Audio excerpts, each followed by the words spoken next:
by chance. It must be sought for with order and attended to with diligence. Welcome to Masomo News Live, exclusive to the award-winning TV station, Maisha Television Kenya. We've got a lot of education stories lined up for you, but first, let's take a look at the top story.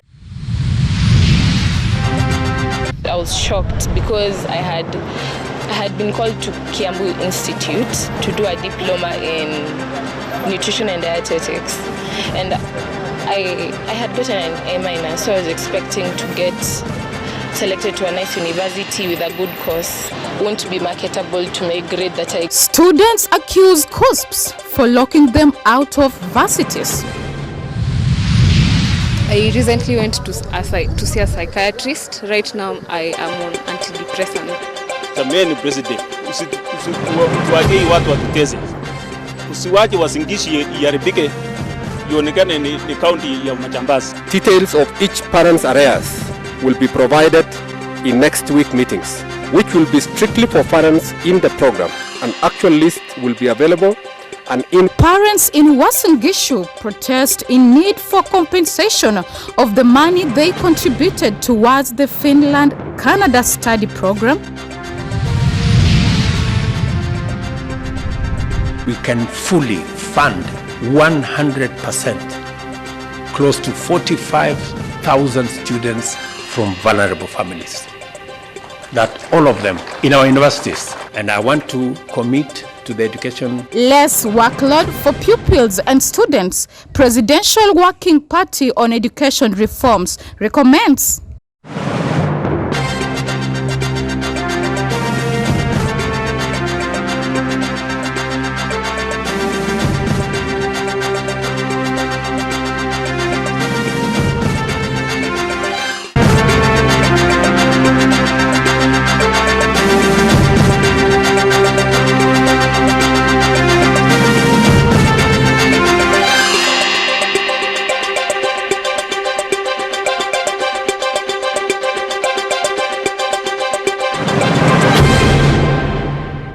Welcome on board. I'm Faith Shikanga.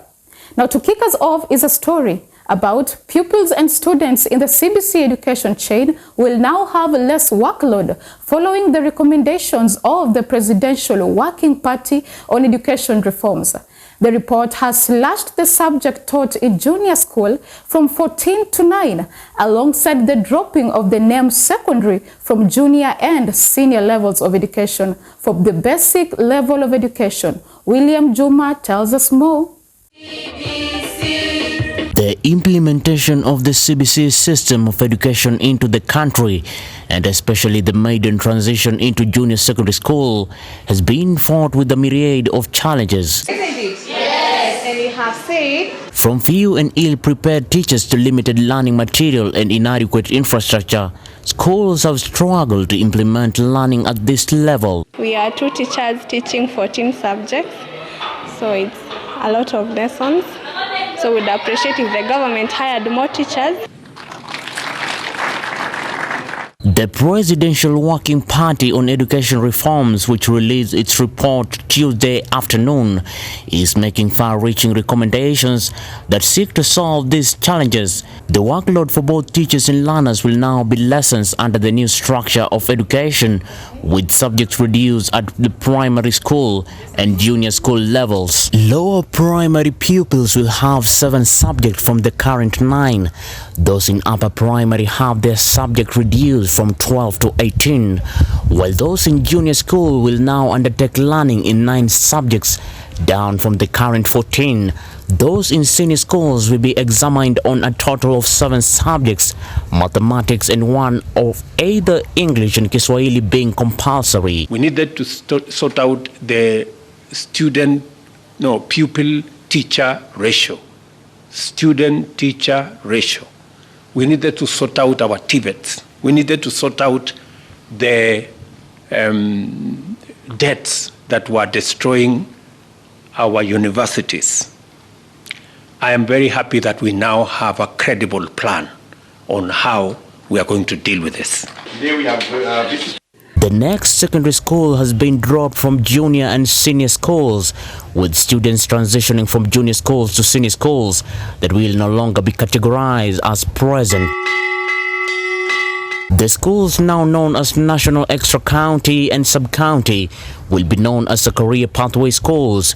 There will be 3 pathways: Science, Technology, Engineering, and Mathematics or STEM, Social Sciences and Arts, and Sports Sciences. The report proposes that STEM pathways be offered in 60% of the schools. The Ministry of Education has also been tasked with ensuring that sub-county senior schools are well resourced and supported to offer the 3 pathways.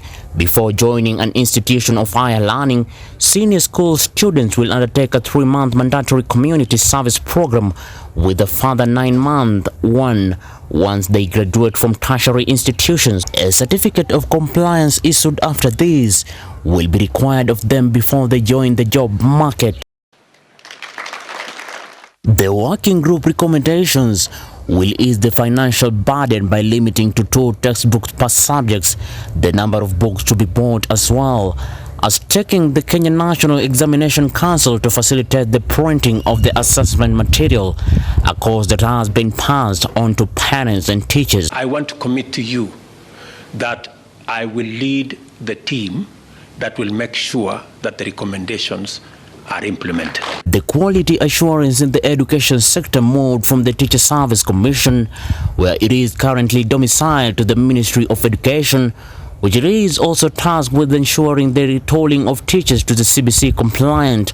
All graduate teachers will be required to undergo a mandatory 1-year retolling program, where the admission of teachers into the profession will be premised upon them completing a mandatory 1-year internship program. And we have said... Reporting from Masomo News Live, Maisha Television, I'm William Juma. Now elsewhere, the recruitment of academic and administrative heads of universities will no longer be conducted by the Public Service Commission should the recommendations by the Presidential Working Party on Education Reforms is implemented.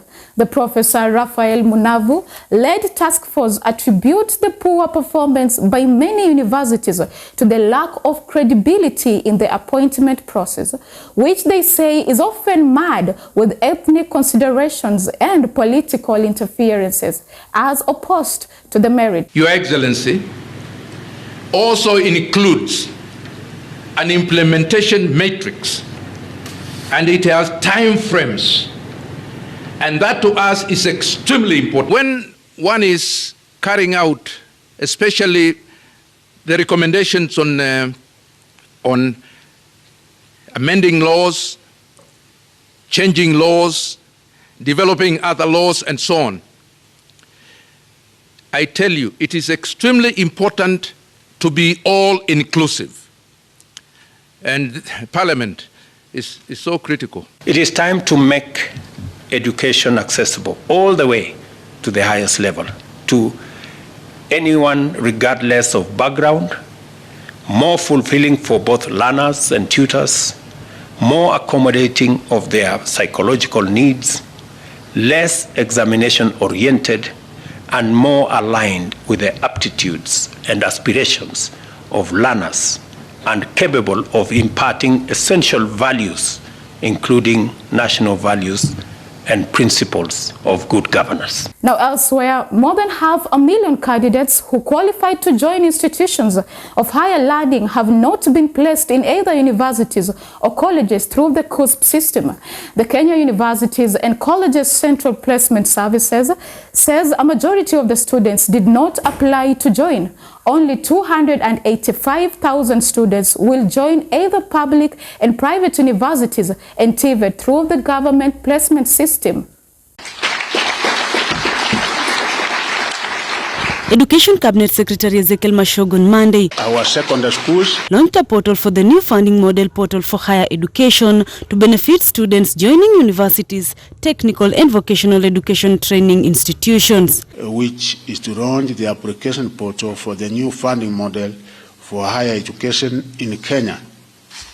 For the first time, students whose households are at the bottom of the pyramid shall enjoy equal opportunities in accessing university education and TVET education through 100% government funding. This means the households are not expected to pay anything for the program cost, and additionally, the students will receive upkeep from their own proceeds. Speaking during the release of the KUPS selection results, Mashogu stated that the higher education financing portal will now allow students to make applications for both scholarships, loans, and bursaries. Out of the 2022 KCSE cohort, over 45,000 university students and 42,000 TVET students categorized as vulnerable and extremely needy will be fully funded with government scholarships and loans. Out of the 2022 KCSE graduates, over 45,000 university students and 42,000 TVET students categorized as vulnerable and extremely needy will be fully funded under the government scholarships and loans. Their categorization will be realized through a reliable scientific method, commonly known as means testing instrument, used to determine the students' level of financial needs to ensure they are supported adequately. Of the 870,561 candidates who were eligible for placements in universities and colleges, Mashogu said that only 285,698 submitted applications for placements through the KUPS portal. Students who require funding must make formal application through higher education financing portal. Out of the applicants, 285,167 managed to secure places in degree, diploma, and arts courses in 282 training institutions. With just about a month to go to the start of the academic year 2023-2024 for the first-year students, a clearer picture is emerging of how that year will look like for those joining. The Colleges and University Central Placement Service says a total of 140,107 students will join public and private universities, while 145,060 students will join TVETs across the country, bringing to 285,167 students placed. Welcome to this function. Nearly all of the students who applied for placements to either universities or TVETs were placed in the institutions of higher learning. However, KUSIPS and the Ministry of Education says there is need to attract more of the students to study locally. We have a lot of infrastructure, a lot of resources in these institutions that we would like to have it used.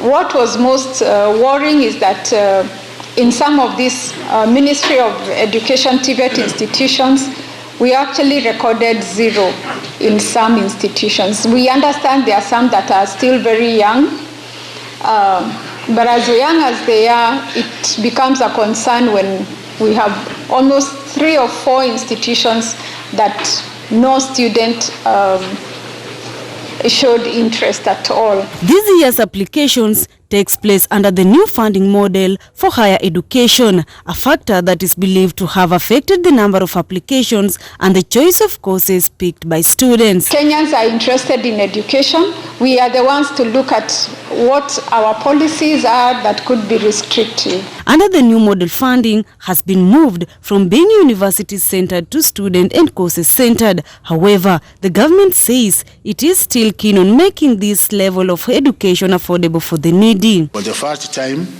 students whose households are at the bottom of the pyramid shall enjoy equal opportunities in accessing university education and TVET education through 100% government funding. This means the households are not expected to pay anything for the program cost, and additionally, the students will receive upkeep from their own proceeds. In the new model, 45,000 university students and 43,000 TVET students will get full government scholarships for their studies, where the vulnerable and extremely needy will get 100 government funding divided into scholarships and loans, with each component based on the students' needs and the family's economic situations. The needy and the less needy will receive 93% government funding, with their families required to shoulder 7% of cost of their education. The student will now have to apply for the funding through the funding portal that will determine the level of need of the student before determining what level of funding the applicant will get. The Ministry of Education says it has devised a tool that will enable foolproof the system against abuse of trapping into different data sets. Once they give us the index number, of course, the system is able to pick all the information that they have declared before with the CUSPs, and it will be available at the touch of button, and we don't expect a student to edit any of those areas which have been pre-populated based on the information that they submitted before. The Higher Education Funding Portal will be available for the students to process their applications for the next 3 weeks in preparation for the opening of the universities in earlier September. The following day in Nairobi, we meet this student walking to Kenya University and College Central Placement Service offices, blessing the morning cold. She visits the offices to try and see if they could change her course from a diploma to a degree, which she was anticipating to get until Monday afternoon, when the message from CUPS broke her heart. I was shocked because I had been called to Kiambu Institute to do a diploma in nutrition and dietetics, and I had gotten an A-, so I was expecting to get selected to a nice university with a good course. Having selected nursing and dentistry as her preferred courses at the University of Nairobi, Kenyatta University and Jomo Kenyatta University of Agriculture and Technology, she says that the placement could deal a big blow at her career, as officials of CUPS have advised her to check next week when their portal will be open for the third revision. When they open the third revision, like the courses that will be there won't be marketable to my grade that I got. Like most of them, the courses that I had applied to, they are already taken. So I'm wondering what course will I apply to? And I'm really disappointed because I really worked hard to get an A-, and I expected that I would get a course, it would be like smooth sailing to university, but right now I'm stranded. But despite her frustrations, she remains hopeful that the CUPS management will intervene and ensure that she pursue a nursing degree at a public university. Kufanya pia course parallel haitawezekana kwa sababu pia wazazi wangu hawajiwezi kifedha kunilipia karo hiyo, kwa kuwa ni pesa nyingi sana. It is the same story for her former classmate at Pangani Girls, who also got an A- but was placed at Masinda Muliro University of Science and Technology to pursue a diploma in civil engineering.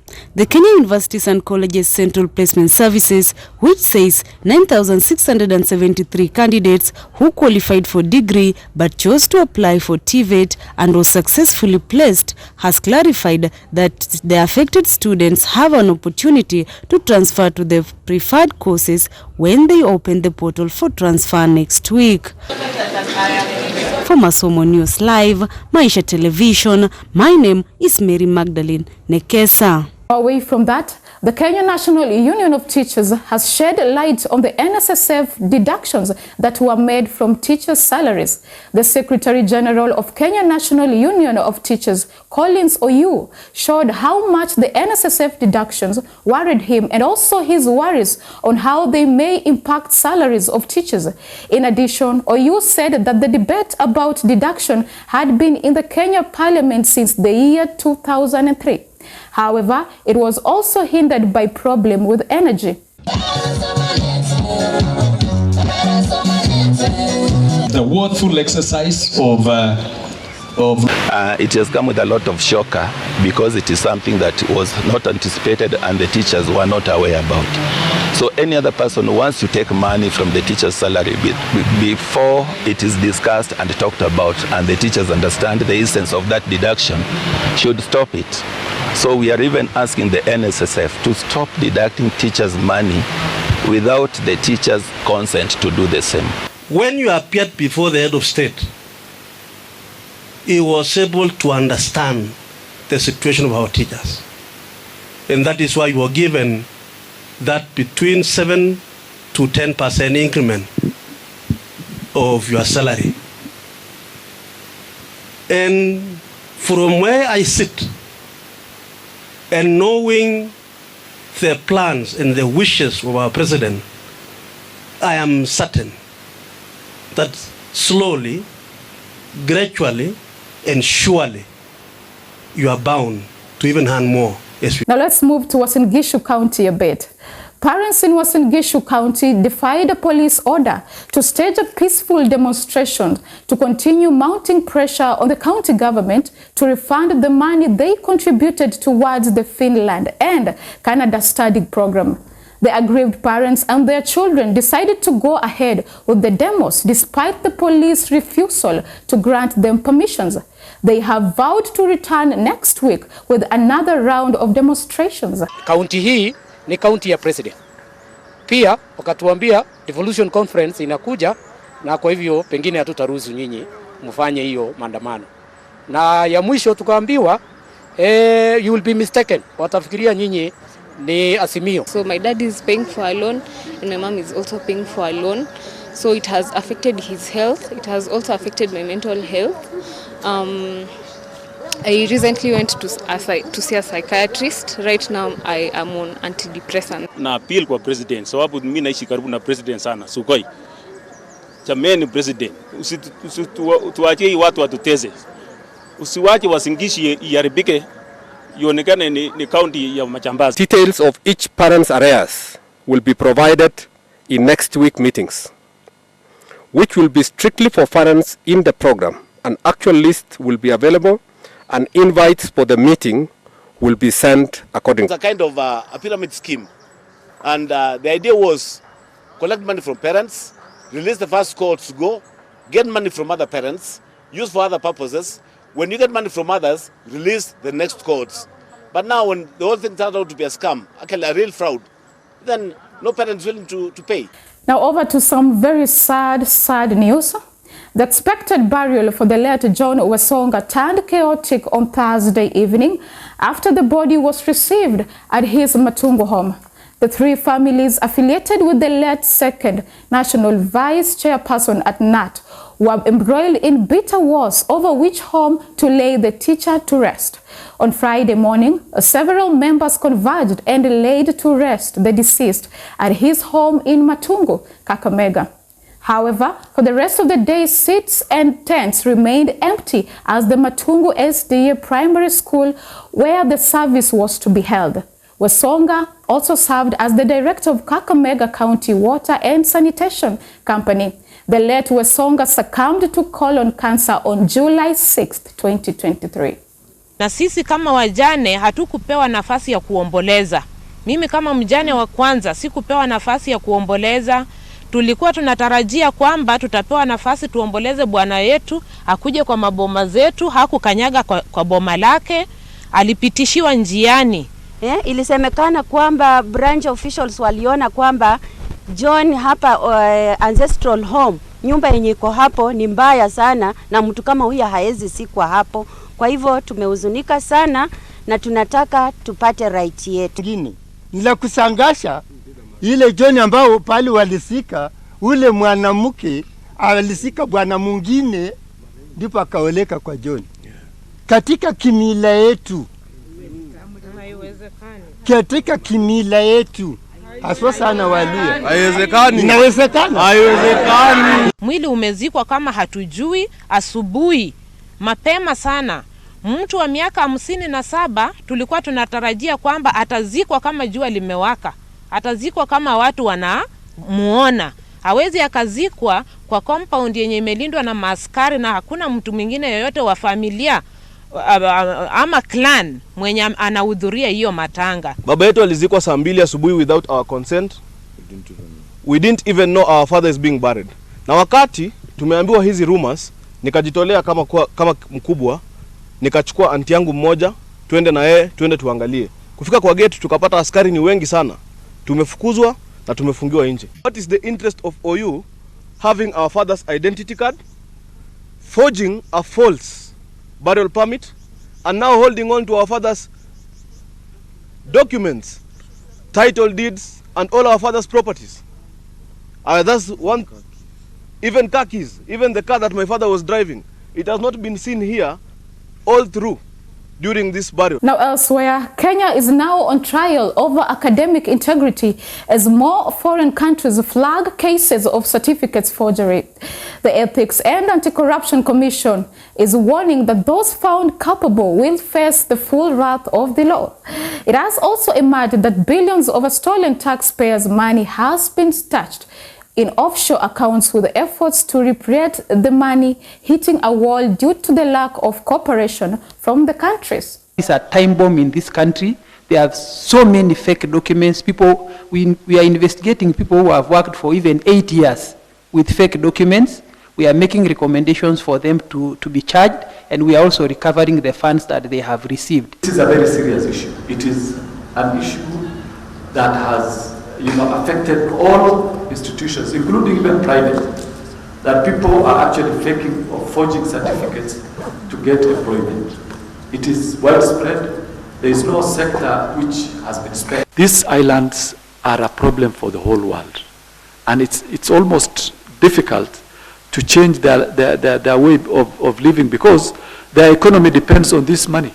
And because it's another jurisdiction, the only way out is either to complain through the embassy, which we have done severally, and the embassy will always say, okay, we will respond, but it takes like forever. But we also want to intensify proactive actions, because we believe that there are still people who are operating those bank accounts and they have not sought permission from EACC. And yes, we can confirm there is a problem, because EACC is not able to block money from moving from Kenya to other countries. To change somebody, if you believe as a commission, no need to investigate that person. We've seen a lot of cases politically being withdrawn. So we have put to task the commission to ensure that it really gets out of the gutter and sees the new Kenya that we want to form, that entrust the commission to its mandate and entrust it to do its duty in full. Everybody who solicits for bribe in the name of EACC is first of all not EACC. I wouldn't say 100% that our officers are clean. We have charged others, our own people in court, for either being involved in misconduct or even soliciting or receiving a bribe. We have them on record. Now let's move to Nyamira County a bit. Now, learners in Nyamira County have been urged to improve their grades in science subjects in which they posted a dismal performance to enable them take courses such as medicine and engineering. Now, speaking during the Education Day for Menyanyi SDA Boarding Secondary School in Borabu, a university don Professor Permnaus Kibagendi described the preference of some students for art subjects instead of science ones. Kibagendi further urged that the county government to complement the national government in the provision of the required facilities in schools to boost performance in national examinations. Science was not done very well. Chemistry, maths, not done very well. These are areas for improvement. This school here has many children, more than 1,300, and it has need for a lot of facilities. It's very important that the county government and all those who are involved can mobilize resources to make this possible. All right, allow me to take a very brief commercial break. We will be right back with more. Stick around.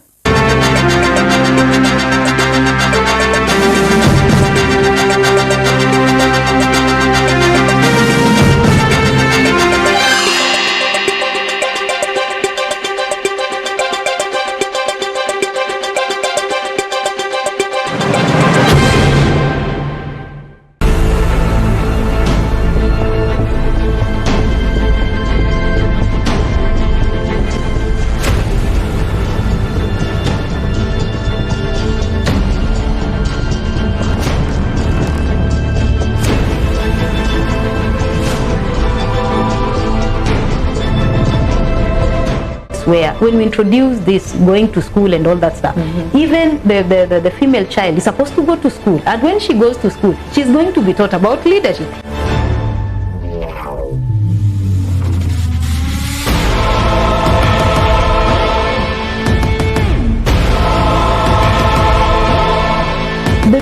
I know who can know them better than those other youth. So what I do, if I handle those youth toughly, they know what to do to my children. Yeah.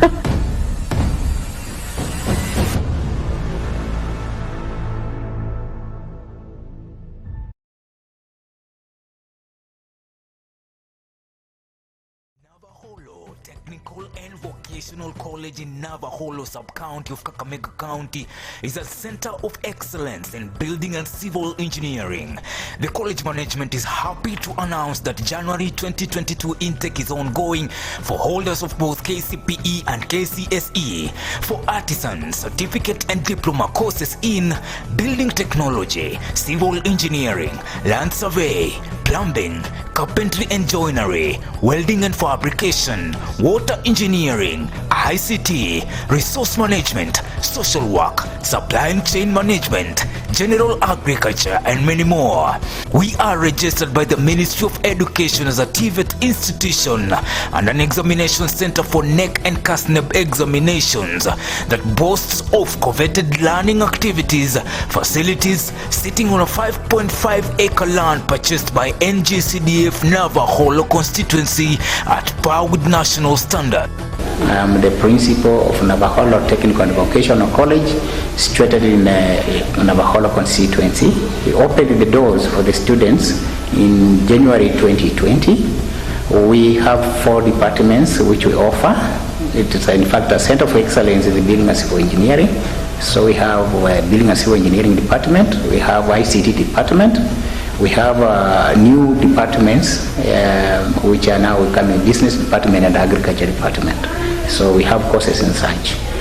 We are welcoming students from all over Kenya, especially around the institution, as we said, is in Navajo. Navajo Technical and Vocational College is located 1 kilometer from Navajo Division headquarters near Chebeyusi Secondary School and 400 meters off Kakamega Nambacha Bungoma Road. We admit all government and private sponsored students under Kenya Universities and Colleges Placement Service. Welcome to Navajo Technical and Vocational College. We value quality education and offer superb training to students at affordable school fees. The government will pay 30,000 shillings as bursary. In addition, Higher Education Loans Board gives 40,000 shillings for school fees and pocket money, which is available, thus the training is nearly free. Call us now, 0721 589977. That is 0721 589977. Email us at navahollotvc@gmail.com. Intake is now going on with applications. Navajo Technical and Vocational College, Center of Excellence in Building and Civil Engineering.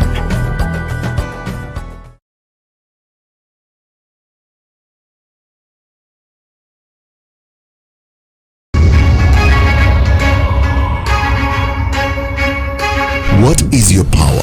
Focus, find your flow, stay determined. Be fearless, harness your power, do the work, give it your best. Go further with UC 1000 orange and lemon water isotonic drinks with 1000 milligrams of vitamin C. Rehydrate, replenish and protect. Feel refreshed. You are power. Because how do you come to my place na umewacha mume wako ako stuck mahali? Yeye ndiye anasubiri osha manguo, wewe umekuja kuosha nguo zangu. Just go back, wash nguo zako na apike chai. Yes, watoto wako pasta. By the way, if you are a business person, you have to advertise your products. Maisha TV is your best and affordable platform to market your business.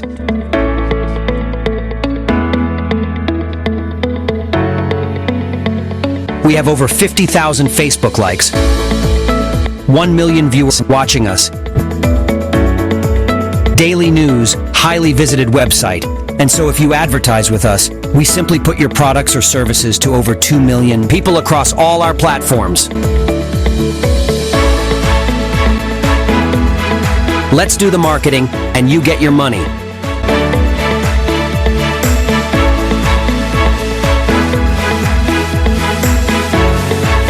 Call us 074-6999-841 or write to info@myshottv.co.ke. Just choose it, watch it, and love it.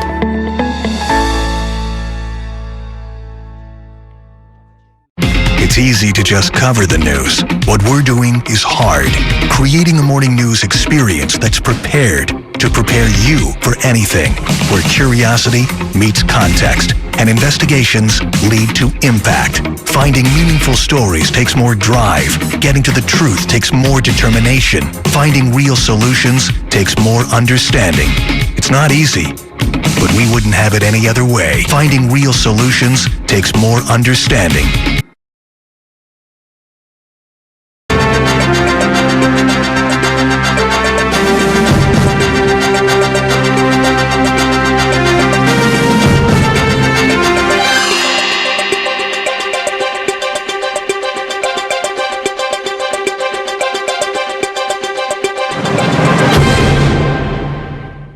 Welcome back. I am so glad to know that you're still tuned in. Now, allow me to give you a very brief breakdown of the 3 curriculums that we've had in Kenya so far. Immediately after independence in 1963, there was a need to have a single education system away from the stratified pre-independence one, in which there was an African education, European and Asian. So the 7-4-2-3 system, or A-level, was birthed, lasting 21 years, followed by the 8-4-4, which has lasted 32 years, being replaced by the competency-based curriculum, famously known as the CBC. Judith Akolo takes you through the 3 transitions and what to expect going forward with the CBC, or the 2-6-3-3 system of education introduced in 2017. Here is a special feature of how various commissions have shaped education in Kenya since independence, culminating into the CBC. The Ominde Commission of 1964 came up with the 7-4-2-3 system of education with the aim of creating a single nation that reflected the nation's sovereignty away from the stratified system that had African education, Asian, and European. However, by 1970, there were jitters over the lack of capacity and flexibility for the 7-4-2-3 to respond to the changing aspirations of the labor market needs due to the lack of new skills, technologies, and general attitude towards work. The system was seen as too academic, yet the rate of unemployment was rising year after year. The notion that education was the main medium for social mobility and national economic development began to fade away. Calls for a change in the education system culminated in the McKay Commission report of 1982, which saw the introduction of the 8-4-4 system of education in 1985. The new system was seen as the panacea to the unemployment debacle, as it would equip learners with employable skills, ending up in either self-employment or secure employment in the informal sector. It recommended more science streams in schools, mathematics, as well as technical and vocational subjects in order to have more learners get skilled. 8-4-4 started meeting resistance immediately after introduction, as it was thought to be broad, expensive, and burdensome. The Kenya Institute of Curriculum Development Evaluation came up with a damning report that seems to have sounded the death knell on the 8-4-4 system. The report indicated that the 8-4-4 system was examination-oriented, put more emphasis on content coverage, lacked special needs curriculum, ICT infrastructure, and career guidance. The system could not train employable people as had been envisaged. One of the biggest accusations of 8-4-4 is that children come out, it's a wasteful system. It is not the education system, it is the economy of the country. The Ominde and McKay systems were set aside, and in came the Professor Dominic Odhiambo Task Force report that sought to realign the education sector to the Constitution of Kenya 2010. The 2633 education system aims to enable learners to be globally competitive as well as ensure quality education for sustainable development. The competence-based curriculum, CBC, puts emphasis on core competencies, communication and collaboration, self-efficacy, critical thinking, and problem-solving, creativity and imagination, citizenship, digital literacy, and learning to learn, geared towards helping learners become engaged, empowered, ethical citizens so as to thrive in a fast-paced 21st century world by solving real-life issues. Renowned educationist and Vice-Chancellor of Daystar University, Professor Laban Airo, explains the findings of a report of a task force he chaired on CBC. Primary education cannot give you a carpenter. Yeah, and I'm being a little blunt. Yeah, even as secondary education, when I was at high school, my colleagues went to technical institutes. They did not come out as electricians or carpenters. No, they had an introduction so that then the TVET institutions would take over. And we have this misconceived idea that CBC is supposed to give us functional citizens. It can't. It cannot. First of all, just the age itself wouldn't allow that kid to apply themselves to become a carpenter, a plumber, or an electrician. Considering the teething challenges that many parents have had to go through in finding schools for their grade 7 children, Professor Airo offers. Rolling out CBC in the first 4 grades was going to cost this country 360 billion Kenya shillings. And what was our driving thrust? That there must be equity. And this is something Kenyans must be very sensitive to. Equity. I don't want to talk about parity, but equity, because a child in Igunga Primary School in Vihiga, a child in Tana River, a child way up in Wajir, a child in Kapenguria must be exposed to the same quality of education and instruction. That is what defines us as a nation. The current infrastructure challenges notwithstanding, it could be a tall order for the government. But also we must remember what the value of theory is very, very critical in the formation of the learning mind. Yeah.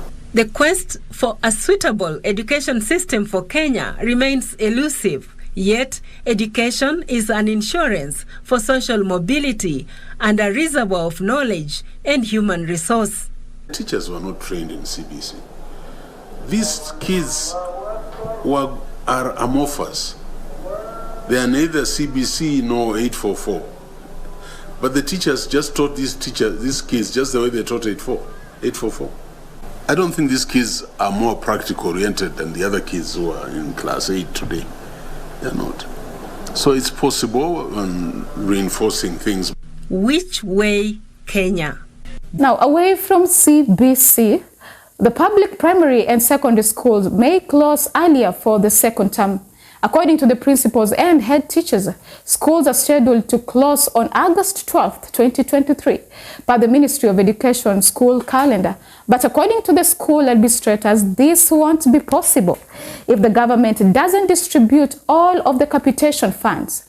Kenya Secondary School Heads Association Chairman Indimuli Kahi and his primary school's counterpart Johnson Zioka claims that the government did not disburse the full capitation amount to schools in the 2021-2022 financial year, stripping the institutions of about 5,000 shillings. Philip Simiyu tells us more. For now, it is okay. I don't know about tomorrow. Public primary and secondary schools may close earlier for the second term. According to school principals and head teachers, schools are scheduled to close on August 12, 2023 by the Ministry of Education school calendar. But according to the school administrators, This won't be possible if the government doesn't distribute all the capitation funds. Our teachers have suffered. School heads say that the government didn't disburse the full capitation amount to schools in the 2021-2022 financial year, stripping the institution of about 5,000 Kenya shillings. You cannot stop hungry children from having a meal. Schools may suffer the same fate this year 2022-2023 as the government still owes 4,300 Kenya shillings per student. Those regulations have stipulated the number of hours the children should be. Of course, we know the challenges that are there with the number of hours that are being proposed in the regulations. According to school heads, schools are struggling to meet their day-to-day operations due to the underfunding of the schools by the government. Many of our children are missing school, actually more than many other counties, because of hunger. And we know the pain that there is. Many parents cannot afford to feed their children. There are harsh economic times. We have sat down, we've planned, we've worked together with national government to take this burden away from our parents, so that we can have better outcomes, children can go to school. In June, Education Cabinet Secretary Ezekiel Mashogu said the government will release the capitation funds after the outburst by school heads. 30%, 29-point-something% of our budget this year is going to education. 628 billion shillings is going to education. And we made it deliberate because we needed to sort out many things. We needed to sort out the pupil-teacher ratio, student-teacher ratio. We needed to sort out our TVETs. We needed to sort out the debts that were destroying our universities. For Prime News Maisha Television, I'm Philip Simi. Now, Nyamninia Secondary School on Friday held a fundraising for the contribution of a laboratory and the launching of 3 classrooms built under CDF. Here is more. Our journey on Friday takes us directly to Sierra County in Game Sub-County. Here, we meet Nyamninia Secondary School, governed by the principal Jody Tomocho and fellow teachers. This school is one of the best schools in Sierra County for matters related to studies. However, it is also the best day school in Gabe Sub-County. We are welcomed by entertainment from students with exemplary talent. Here, they showcase their expertise in singing traditional songs about pigeons.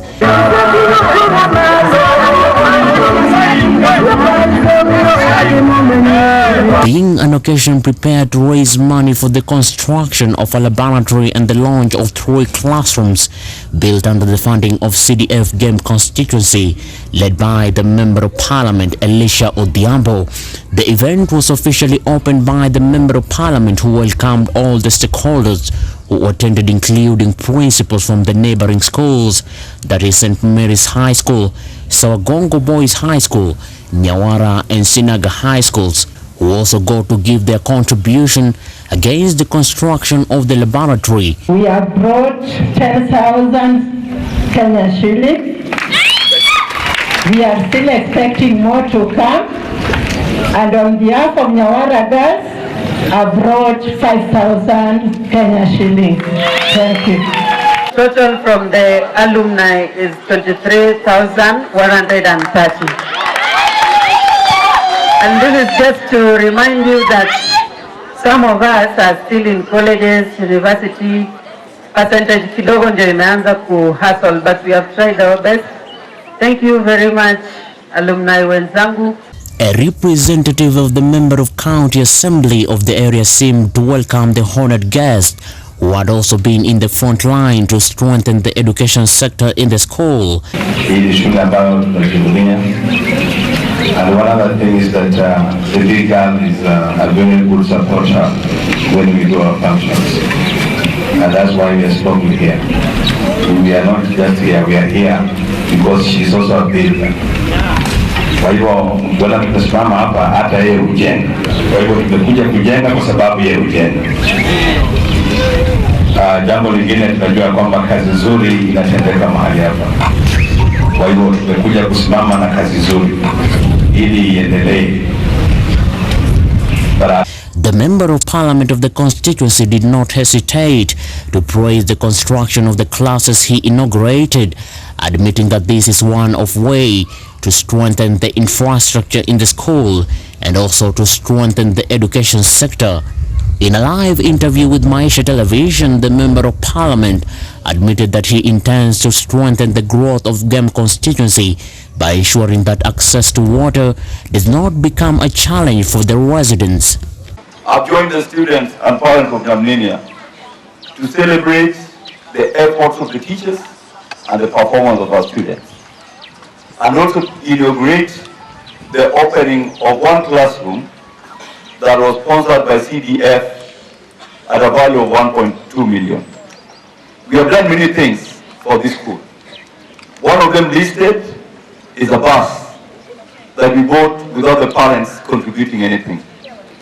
Secondly, we have done a borehole, and I've requested the principal for the school that what I'm going to do is do a piping to take the water to a central area so that the villagers of this area can benefit for the water that we have drinking. My loyalty, one, is to the people of Game who woke up and elected me.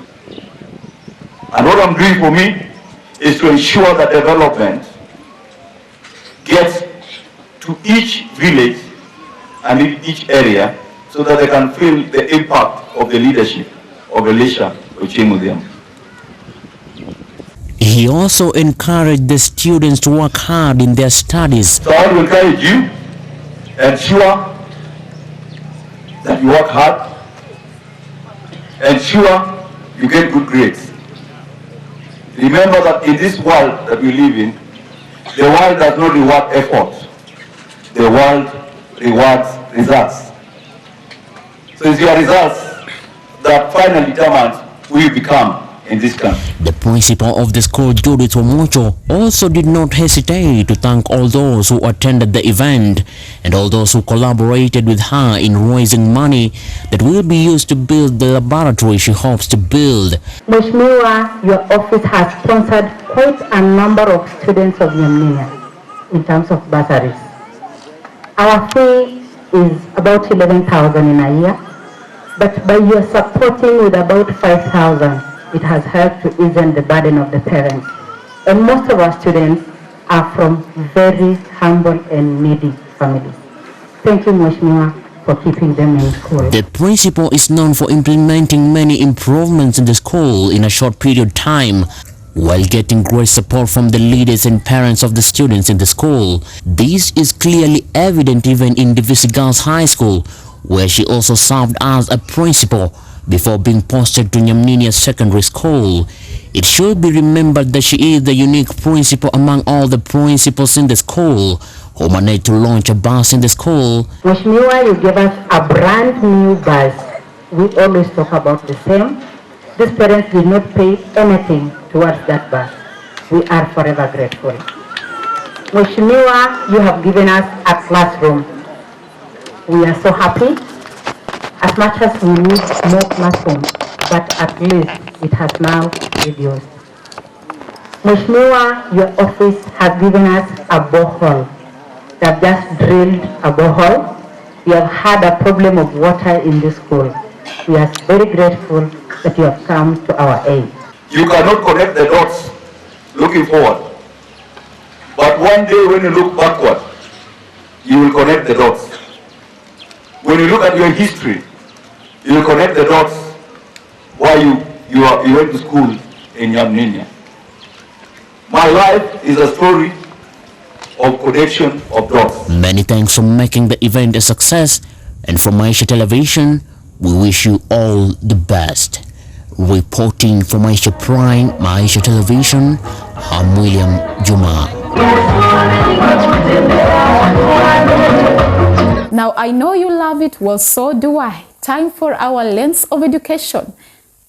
Ringa Boys High School, an extra-county school located in Homa Bay County in the Nyanza region, has produced bright and prominent figures in the country, the milestone that has made the school well-known countrywide. My name is Austin Moma, the Chief Principal of Lady of Mercy Ringa Boys, one of the largest sector county schools in Homa Bay County, sitting within Rachonyo East sub-county. Joined the school in 2016, February, and I've been here continuously for now getting to 7 years, 6 good years. The school has been doing very well, both in terms of academic performance, where we have always been between a mean of 7 and a mean of 7.5. I think that is the highest we've had for the period that I've been here, with the student performance ranging from D plane to A plane. The highest within the period having scored a mean of A plane of 83 points. That is the best ever that we have had. My name is Diambo Chieng, the Deputy Principal, Our Lady of Mercy, Ringa Boys.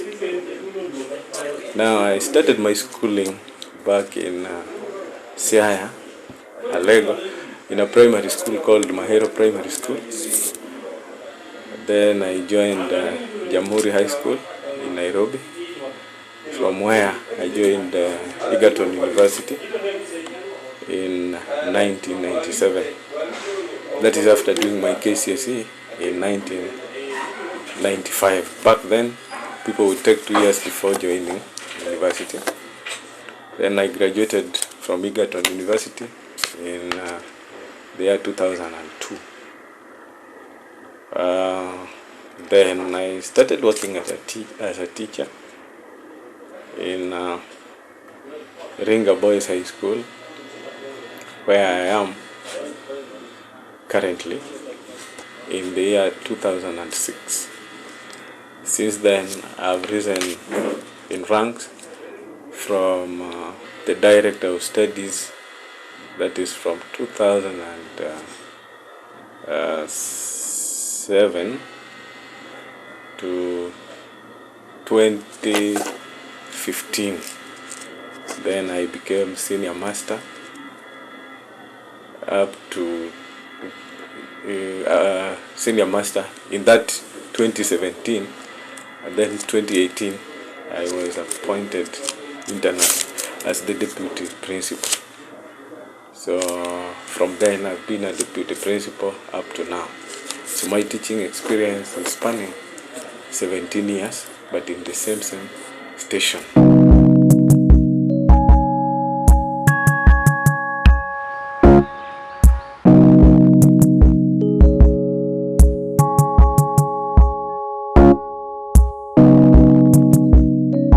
In the past 5 years, the school has maintained a good run in performance at the Kenya National Examinations Council (NEC). In 2023 KCSE examinations, the school posted good results to rank among the best schools in the country. I am Mr. Andal Collins, the Chairman Exams, Ringa Boys High School. In other schools, they refer to that post as a Director of Studies. I graduated from Moi University in the year 2011 and was employed in this school in 2013, having worked as a teacher on BOM in various schools. I've held this office for the past 7 years, during which time we've had a number of successes, streamlining issues to do with the management of exams. The past 3 years have been quite a success. In 2011, we had a mean score of 7.5. Then it dropped a bit to 7.0, and last year we were at 7.4. We are projecting this mean to move to 8.5 this year. Our candidates are up to the task, and our teachers as well. They are really quite working hard, having cleared the syllabus. The target mean of this candidate in the KCSE of this year is 8.5. That will be an improvement of 1 from the previous mean of the year 2022, when our candidate had a mean of 7.5. We believe that this is possible, given that we have had a normal school year, unlike the past 2 or so years, where we had squeezed terms. That was because of the corona. The school principal, Mr. Austin, narrates how the sacrificial character of the teaching staff has propelled the school to shine in academics. I can proudly say, as the principal of the school, that our boys are okay in terms of the academic performance. And you can see the curve is there. Not a very thick layer towards the positive, that is not a result that is positively skewed, and not one that is negatively skewed. My name is Naftali Onyango. A teacher at Rinka Boys High School. I teach mathematics and economics, although economics was phased out from the syllabus. It's because I trained as a teacher a long time ago. I graduated in the year 1994 from Moi University. Since my graduation, I was first posted at Ichuni Girls in Kisii County, and then later I transferred to Kereri Girls in the same county. Very recently, in the year 2020, I was transferred to Rinka Boys High School in the capacity of deputy principal. In this work, it is quite committing and involving, because we have to be with the students 24/7, very closely monitoring them, because the parents have entrusted into our hands, and we aspire to do our best. We have a set of rules and regulations that are carefully made and in line with the government policy, and in the school rules and regulations, the students take the center stage. Mr. Austin's coming in as the chief principal in the excellent academic institution has made Rinka Boys to improve in infrastructure, the achievement that has created conducive and friendly environment for students. Since 2016, we have actually put up a number of buildings, very nice buildings. To move around all the large buildings, the story buildings, including Muma House, named after me by the boys. And I thank them for that. Boys and teachers came together and said, I believe we've done a lot. You can't put all these buildings and so this one, I said no, I had already preserved it for somebody. They told me no, and sometimes you respect what they say. So of those buildings, a number of them, actually the largest buildings in the compound, have been constructed during my time. So I took the initiative and ensured that the dormitory area has enough buildings to allow students to sleep comfortably without congestion. By the way, when I came, there was no single story building in this school. So any story building that you see in this school is basically a building that I put up.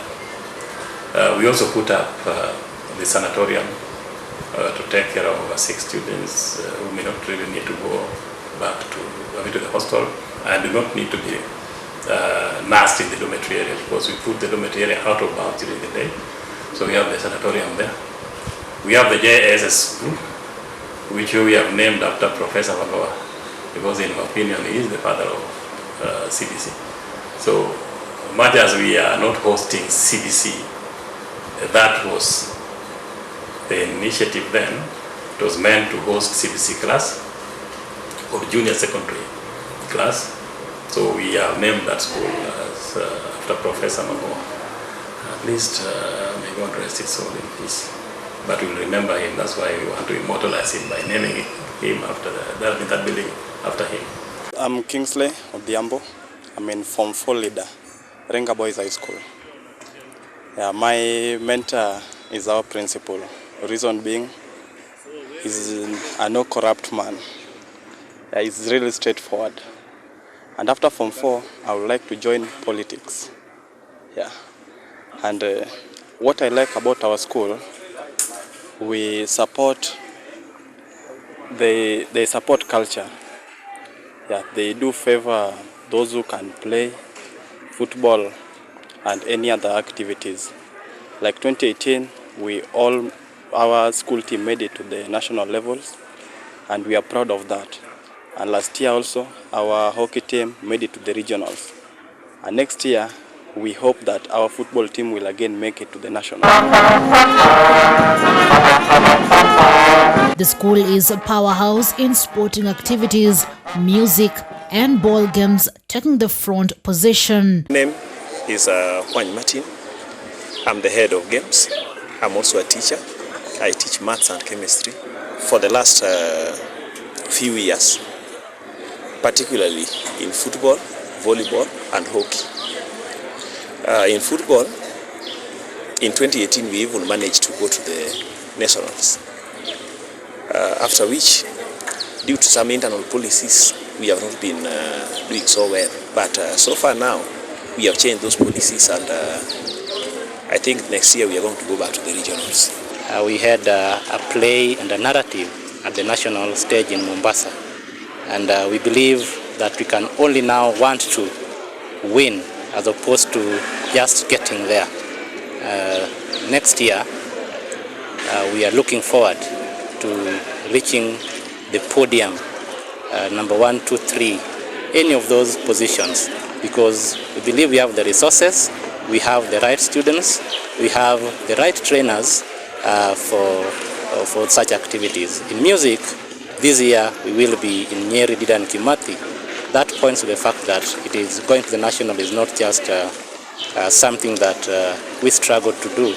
It is part of what we do here. We go to the nationals every year. The school's catchment is quite wide. It's an extra-county school. We draw our students from far and wide.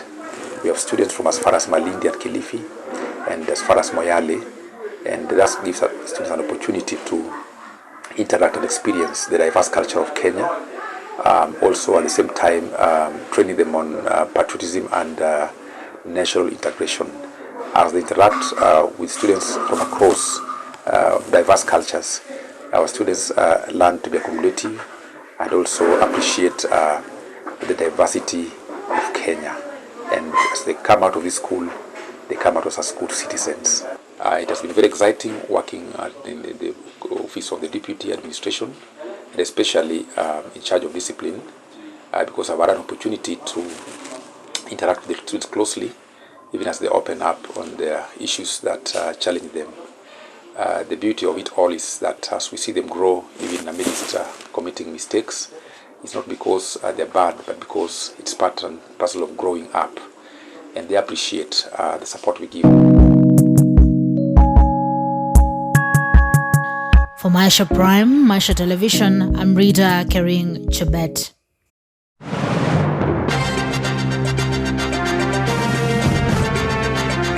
All right. Now with that beautiful story, we come to the end of our Masomo news. And as usual, I will leave you with these very thoughtful remarks. Learning is like rowing upstream, not to advance is to drop. I'm Faith Shikanga. Enjoy the rest of your viewing.